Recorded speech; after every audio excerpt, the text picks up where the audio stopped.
Hey, while we got you there, we featured Kieran McAnulty's speech in the House yesterday. He was on fire. You had a pretty good crack today for the Public Works Amendment Bill. You had a bit of a rip snorter in the House. So you want to tell us about what's happening with the Public Works Amendment Bill before you head off? Yeah, so I've been banging on about public works for a couple of years now since I got in the House. I had an amendment bill which they voted down, the government voted down, and it was the ability basically for Māori landowners to say yes or no to public works takings. That was my member's bill. It was drawn, and in May this year it was voted down in the House. Most disappointing. But this is the amendment legislation that Minister Pink has brought back through the House, and it's about fast track. So I call it the Fast Track Public Works Act. It's about fastening up the way that they can take your land and take your land for the big roading projects, for infrastructure, and if you're fast in taking the bait, then you can get an incentive payment. So there's a whole lot of carrots available for the landowner to accept the taking of their lands.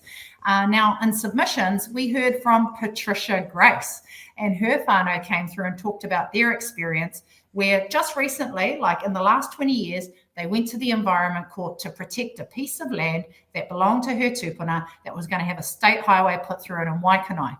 Now, it's not just Māori land that's going to be impacted, it's also general title whānau Pākehā Tauiwi.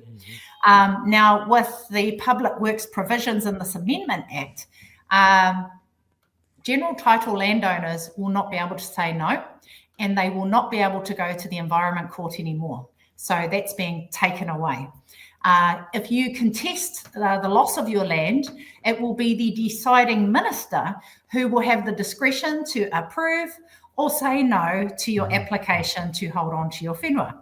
So, for a government that talks about property rights, they're fundamentally undermining whānau property rights. So that's for general title. Then they say, but Māori, you can still go to the Environment Court. You still have that pathway available for you.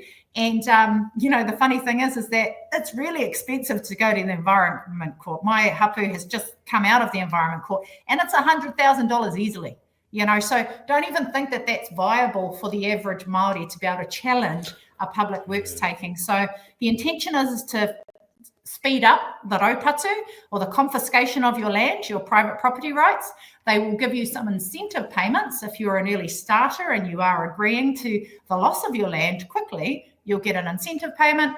Otherwise, you will go through the usual negotiation and be offered technical support.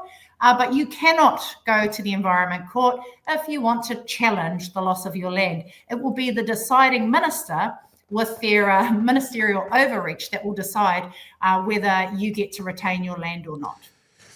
That's kind of the if you plead guilty quickly, you'll get a lesser sentence deal, isn't it? It's that sort of vibes. And of course, there's going to be no conflicts of interest with the minister in charge, giving big business kind of access to new infrastructure, who may well also contribute to campaigns for people on the right, and no conflict. As we've seen in the fast track whatsoever. Chewie, do you want to pick up on that for public works before I've got one last question? Yeah, look, I when this was first getting mentioned, down here they were using an example of a landowner north of Christchurch, I think around Rangiora or something like that, who was basically, as the story painted him, dragging the chain on selling his property that was the last piece required to build another highway. And that was the only example I saw used, was that it was going to be used as an incentive that someone could just get to the nub of it quicker. And I find it really interesting that that's the story that we've all heard down here in the media.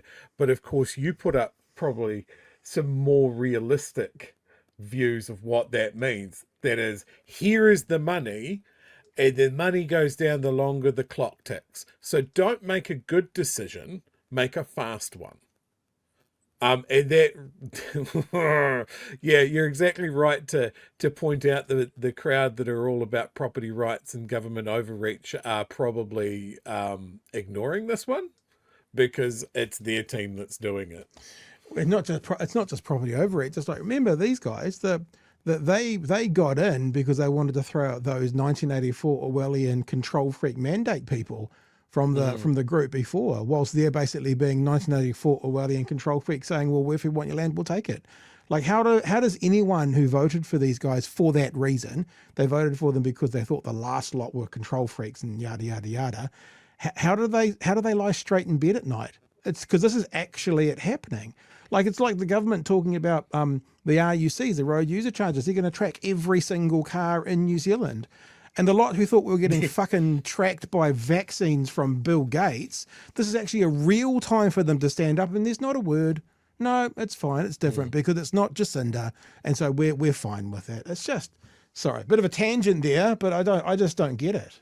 I just don't get it. But you can see it, eh? You can see it coming in terms of the nanny state. That was the allegation of last time round, that actually they're hovering and they will take at their will, and they will use the economic benefit and the public good as their rationale to take your whenua, to track you, to charge you extra levies. You know, it's coming at us thick and fast. And, you know, how expensive is a pound of butter?